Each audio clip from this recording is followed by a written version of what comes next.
Questions are growing over the evolution of the so-called Obama Doctrine and what it means for our nation's status as a global superpower. President Obama speaking on the world stage yesterday, once again signaling a shift in his foreign policy strategy and raising this question: is America giving too much power to the United Nations? Ambassador John Bolton is a former U.S. ambassador to the UN, senior fellow at the American Enterprise Institute, and a Fox News contributor. We talk about the Obama Doctrine. Can you define it? No, and what's worse, neither can he. I think it's a very confused series of priorities that are shifting all the time. But I do think there's a key point here in Obama's assessment of the U.S. role in the world. Up until his administration, every president believed that America was a benign influence, that our strength led to what measure of peace and security and stability there is in the world, and that American flexibility in our series of alliances around the world contributed to that. I don't think Obama really believes that American strength is positive. I think he thinks that our very strong presence in the world actually causes some of the problems, and that a withdrawn, less powerful America will mean a more peaceful world and more influence for the United Nations.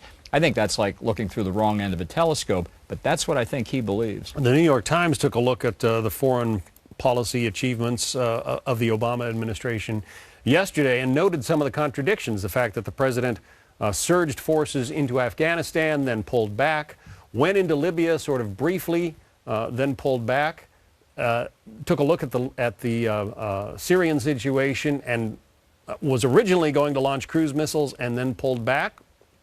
What does this say to friends and adversaries? Right. Well, one could go on. The list could be a lot longer. On Hosni Mubarak in Egypt, for example, in a 30-day period 2.5 years ago, the White House had 4 separate positions on should Mubarak stay or should he go. And what that flip-flopping, that indecisiveness, that vacillation says to both friends and adversaries alike is that the United States is not a steadfast, resolute, trustworthy partner, and that when the United States says something, you can't guarantee it. And instead, you have Obama chasing around looking for negotiations with North Korea, with Iran, with others, and people wonder exactly what we think our own national interest is. And what do the Iranians think? Here's what the New York Post put on its cover today. Persian mug, suggesting that the new Iranian president had 3 opportunities to meet ours yesterday and snubbed him each time. Yeah. Well, there are probably a number of reasons for that, but I think at least one is he was showing it's Obama who's needy, who's the one who wants the meeting,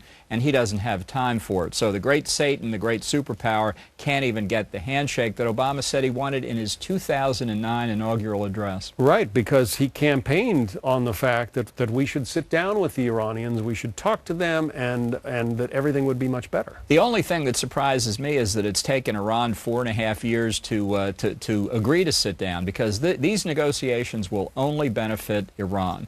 It will drag things out, it will buy them more time for their nuclear weapons program, and it will undoubtedly lead to the easing of sanctions. Well, this president has said that it will not happen on his watch, that Iran will not develop the bomb while he's in office. Yeah. The worst part of that is that many Americans don't believe that he's serious about that. The Israelis don't believe he's serious about it. Worst of all, the Iranians don't believe it either. And according to the latest New York Times CBS poll, 49% of Americans do not like the foreign policy direction of this administration. It's just surprising to me that figure's not a lot higher. If people paid attention to it, it would be. It is up 10 points in the last month or so.